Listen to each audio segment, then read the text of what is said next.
നമ്മളെ ഏറ്റവും കൂടുതൽ സ്വാധീനിക്കുന്ന ഒരു മീഡിയമാണ് സിനിമ. സിനിമ കണ്ടിട്ട് അതിൽ നിന്ന് ഇൻസ്പയർ ആയി നമ്മൾ ജീവിതത്തിൽ പലതും ചെയ്തിട്ടുണ്ട് അല്ലേ? ദൃശ്യം കണ്ടിട്ട് കൊലപാതകം വരെ ചെയ്ത ആളുകളുള്ള നാടാ സാറേ ഇത്.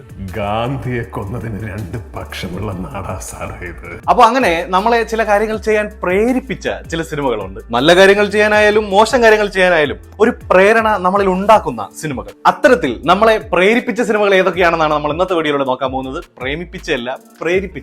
ആദ്യമേ പറയാം, പുകവലിയും മദ്യപാനവും മറ്റ് ലഹരി വസ്തുക്കളുടെ ഉപയോഗവും ആരോഗ്യത്തിന് ഹാനികരം. സിനിമ കണ്ടിട്ടായാലും ഈ വീഡിയോ കണ്ടിട്ടായാലും ആരും അത്തരം സാധനങ്ങളൊന്നും ഉപയോഗിക്കാൻ നിൽക്കരുത്. അതിന് നിങ്ങൾ വലിയ വില കൊടുക്കേണ്ടി വരും. വലിയ വില. പുകവലിക്ക് വലിയ വില കൊടുക്കേണ്ടി വരും. അപ്പൊ ഓക്കെ, നമുക്ക് നേരെ വീഡിയോയിലേക്ക് കിടക്കാം. Welcome to filmy talks.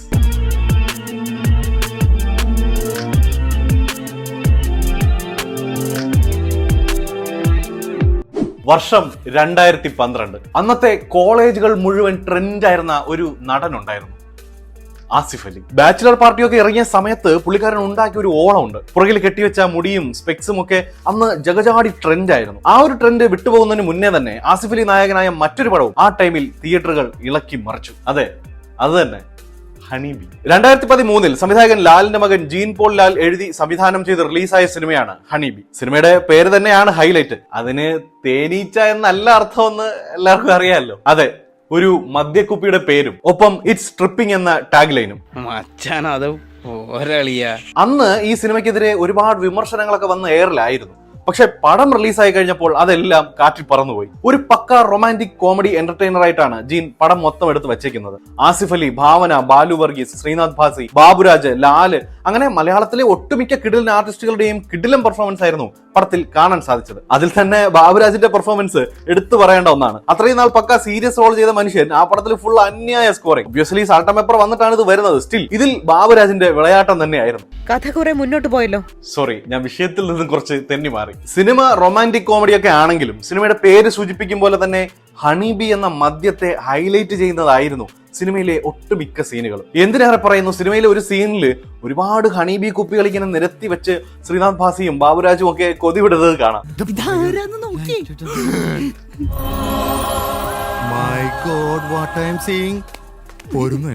മദ്യപാനികൾ അല്ലാത്തവരാണെങ്കിൽ പോലും ആ സീൻ കണ്ട ഒരു രണ്ടെണ്ണം അടിച്ചു നോക്കാൻ തോന്നും. അതുപോലെയാണ് പടത്തില് മദ്യത്തിനെ പ്രസന്റ് ചെയ്തിരിക്കുന്നത്. ഇതൊക്കെ കണ്ടെന്നും കാണിച്ചെന്നും പറഞ്ഞ് ആരും പോയി ഇതൊന്നും വാങ്ങി കുടിക്കല്ലേ മക്കളെ, എന്റെ പൊന്നു മക്കളെ. അറിയാലോ, മദ്യപാനം ആരോഗ്യത്തിന് ഹാനികരം.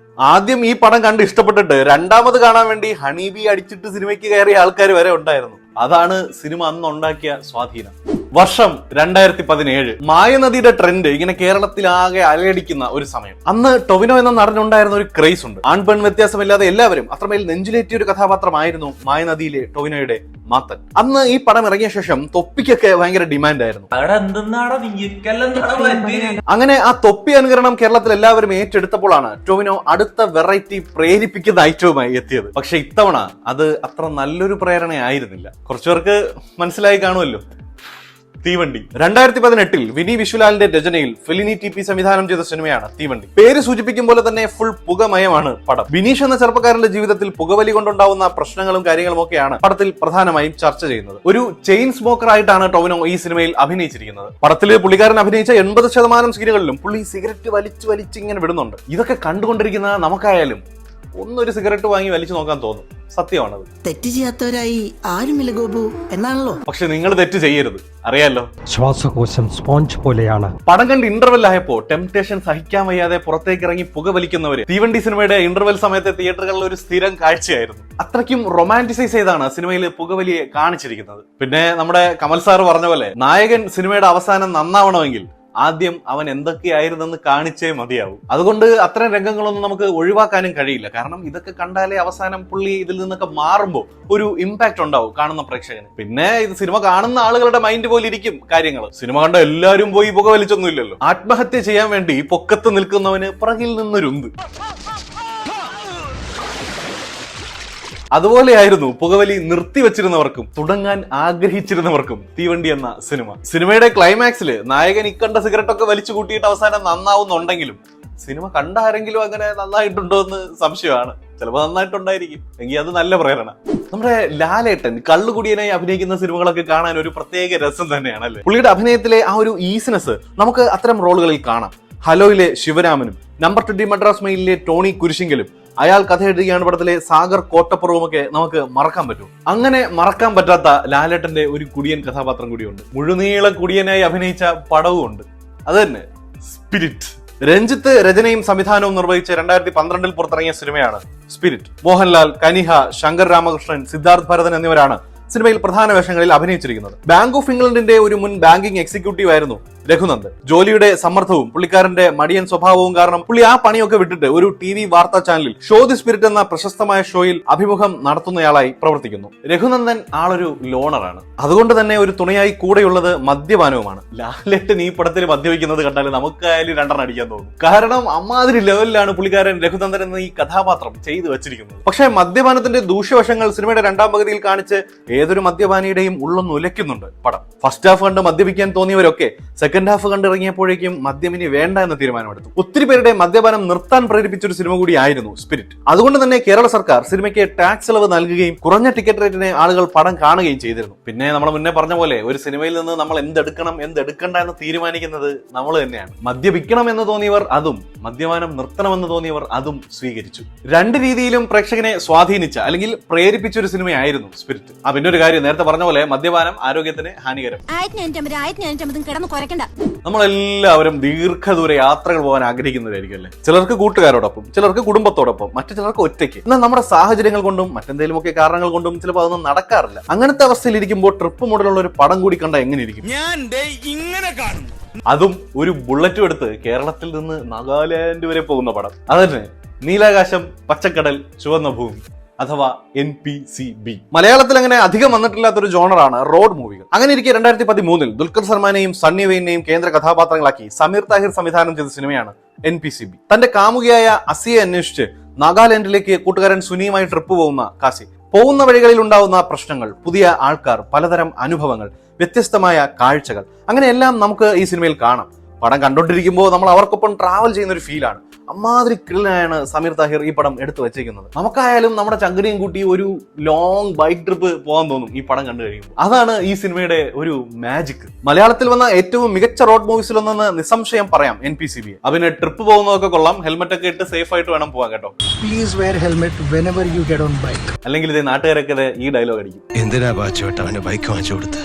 ഇനി പറയാൻ പോകുന്നത് നേരത്തെ നമ്മൾ പറഞ്ഞ സിനിമകൾ പോലെ മുഴുവനായും നമുക്കൊരു ഇൻസ്പിറേഷൻ അല്ലെങ്കിൽ പ്രേരണ ഉണ്ടാക്കുന്ന ഒരു പടത്തെ കുറിച്ചല്ല. പക്ഷേ ഇതിന്റെ ക്ലൈമാക്സ് കണ്ടാൽ അപ്പോ ഉള്ളിൽ നിന്നൊരു തീ വരും. IPS ഓഫീസർ ആവാനായിട്ട്.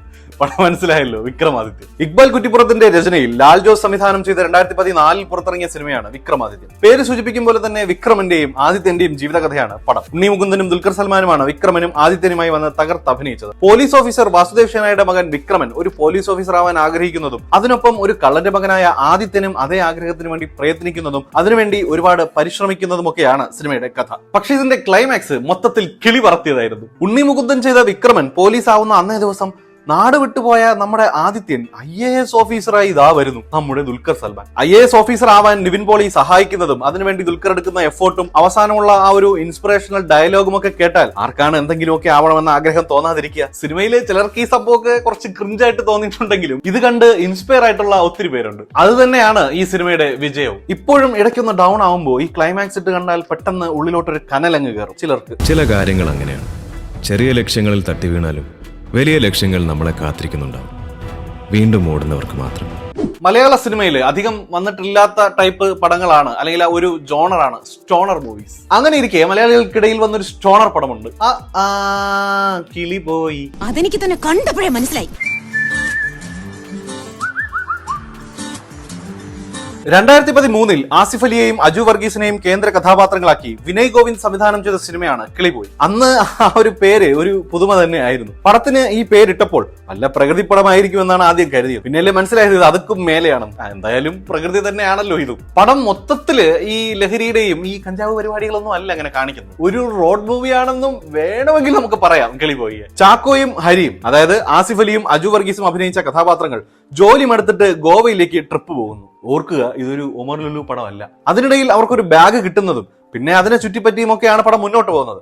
പ്രധാനമായും ലഹരി വസ്തുക്കളുടെ ഉപയോഗം സിനിമയിൽ കാണിക്കുന്നുണ്ട്. അതൊക്കെ കണ്ടാൽ ആർക്കായാലും വലിക്കാൻ തോന്നുമെന്നൊന്നും ഞാൻ പറയുന്നില്ല. നാർക്കോട്ടിക്സിനെ പ്രൊമോട്ട് ചെയ്യുന്നു എന്നൊക്കെ പറഞ്ഞ് അന്ന് അത്യാവശ്യം വിവാദം ഉണ്ടാക്കിയിരുന്നു പടം. കുറെ സീനുകൾ സെൻസർ ചെയ്ത് കളഞ്ഞെന്നും കേട്ടിട്ടുണ്ട്. പിന്നെ ഈ ലഹരിയുടെ ഉപയോഗമൊക്കെ കാരണം സിനിമയ്ക്ക് അന്ന് കിട്ടിയത് സർട്ടിഫിക്കറ്റ് ആയിരുന്നു.